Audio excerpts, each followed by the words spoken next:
take the silencer off.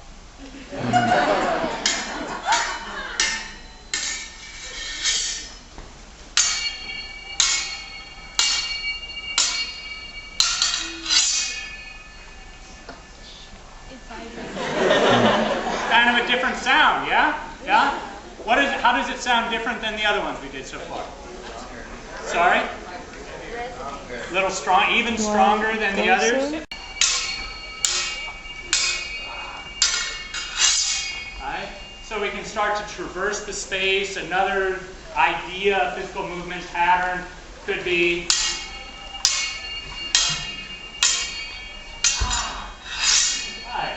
on a circle or starting to use different levels.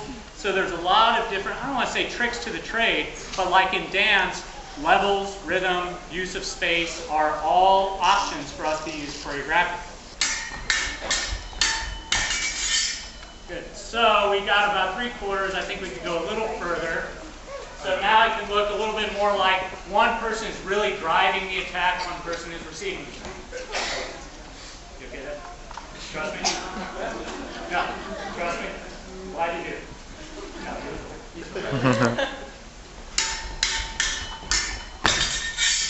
Alright, so we can start to really move this across the stage.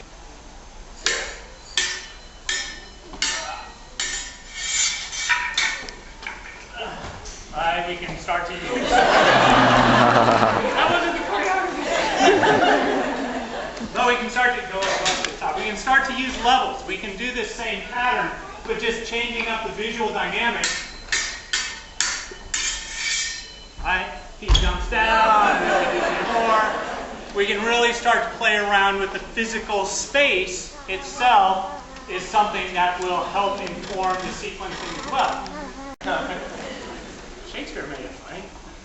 So with Rapier and Dagger, you've got options now. You've got 2 weapons to play with.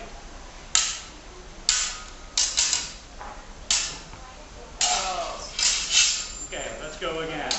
I'm doing the same pattern of movement as far as the cut, but now he's got options to use dagger as defense or bolt as defense.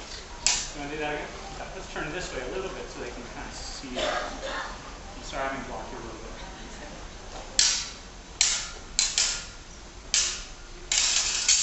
Right? So this becomes really interesting. You know, visually you start to create a different kind of geometry to the weapons. Hey, Kelly. What's up? Kelly Harkins, ladies and gentlemen.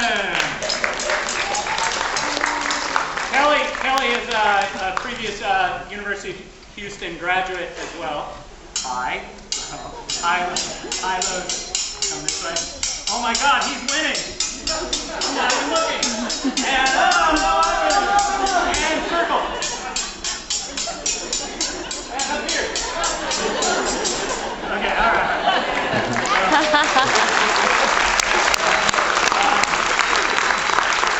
To try to evade as closely as possible while delivering an attack. So if he tries to thrust at my heart, I try to evade it and stick him. Let me turn it this way. So the technique, in theory, right? But all of those manuals also have a disclaimer. So like when it comes right down to it, anything goes. Throw dirt at their face, make them trip. But some of the principles that they study are avoiding just enough.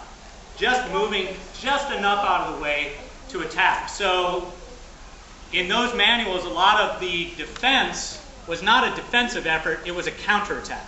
You attack the attack. So those manuals really boil it down to try to finish it as quickly as possible into the vital organs. Up here, we're going to do this in slow motion. So I'm going to do a stab as if it goes through his neck.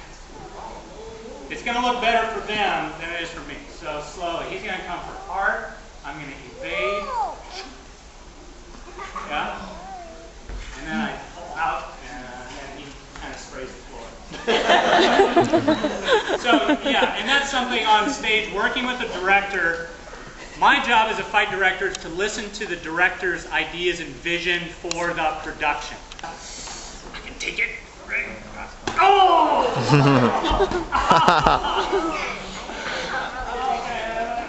Okay. Come here. Come here. You. You, sir. Can you squeeze that for me? Squeeze it hard. Alright. This is a nice squishy ball. I could carry with the chain. Boom, I could try to wrap it up. You know, we could use this in a variety of ways. Also, because it's got a chain, you know, a lot of times you see in movies people have chains and they use that. And I thought, well, let's turn that chain around and let's have a dagger on the end of the chain, which is really along the lines of a really stealing from the idea of a steel chain called a Chinese whip. That is a literal fighting discipline that I used it and applied it here. So we're going to do a preparation. I'm going to do 1, 2, and then swipe over his head.